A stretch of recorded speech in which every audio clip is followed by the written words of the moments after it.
अपने ग्रह सूत्र के अनुसार सुखांत कर्म करके अर्थात परिसमूहन, उपलेपन, उल्लेखन, मृद, उद्धरण और अभ्यूषण, इन पंचभूत संस्कारों के पश्चात वेदी पर स्वाभिमुख अग्नि को स्थापित करके कुशकंडिका के अंतर प्रज्वलित अग्नि में आज्य भागांत आहुति देकर प्रस्तुत होम का कार्य आरंभ करें।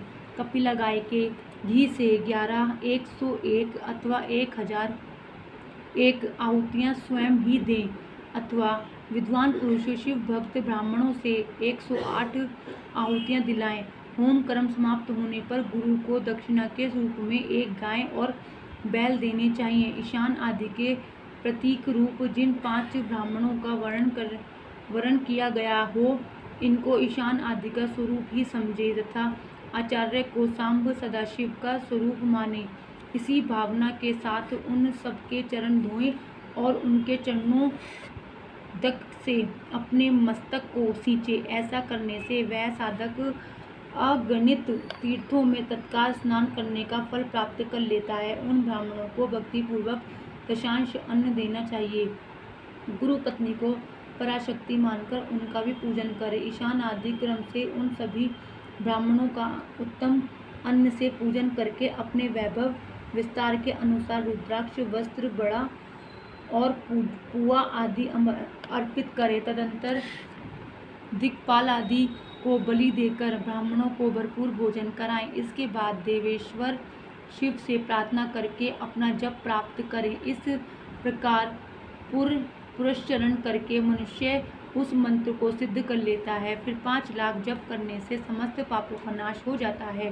तदंतर 5 लाख जप करने पर अतल से लेकर सत्यलोक तक 14 भुवनों पर क्रमशः अधिकार प्राप्त हो जाता है। यदि अनुष्ठान पूर्ण होने के पहले बीच में ही साधक की मृत्यु हो जाए तो वह परलोक में उत्तम भोग भोगने के पश्चात पुनः पृथ्वी पर जन्म लेकर पंचाक्षर मंत्र के जप का अनुष्ठान करता है। समस्त लोगों का ऐश्वर्य पाने के पश्चात वह मंत्र को सिद्ध करने वाला पुरुष यदि 5 लाख जप करे तो उसे ब्रह्मा जी का समीप्य प्राप्त होता है। पुनः 5 लाख जप करने से सारूप्य नामक ऐश्वर्य प्राप्त होता है। 100 लाख जप करने से वह साक्षात ब्रह्मा के समान हो जाता है।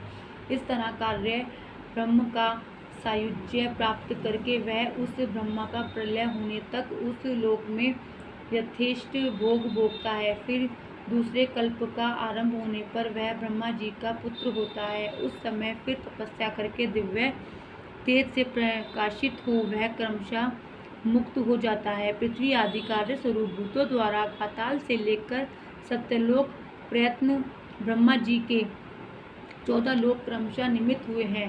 सत्यलोक से ऊपर क्षमालोक तक जो 14 भुवन हैं वे भगवान विष्णु के लोक हैं।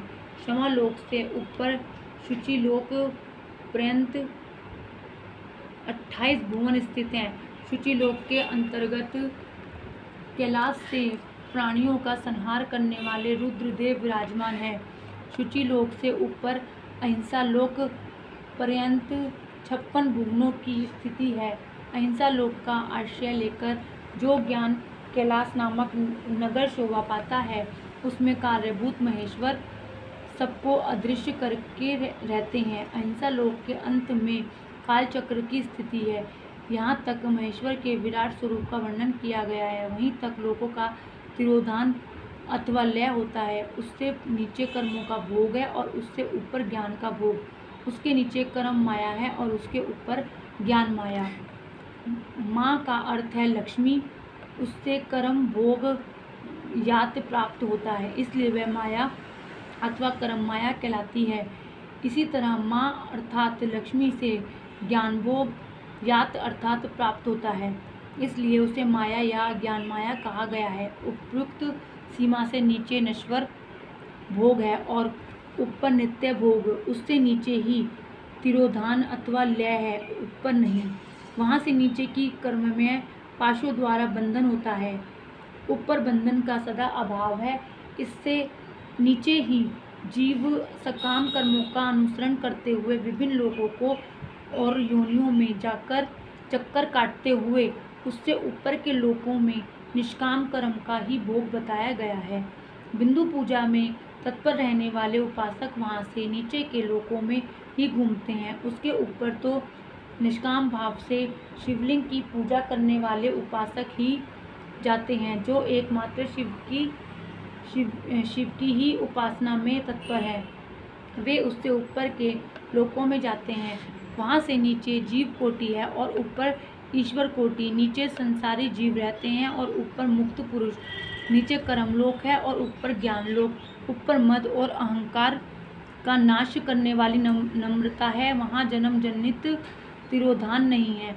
उसका निवारण किए बिना वहाँ किसी का प्रवेश संभव नहीं है। इसी प्रकार तिरोधान का निवारण करने से वहाँ ज्ञान शब्द का अर्थ ही प्रकाशित होता है। आदि भौतिक पूजा करने वाले लोग उससे नीचे के लोकों में ही चक्कर काटते हैं। जो आध्यात्मिक उपासना करने वाले हैं वे ही उससे ऊपर को जाते हैं।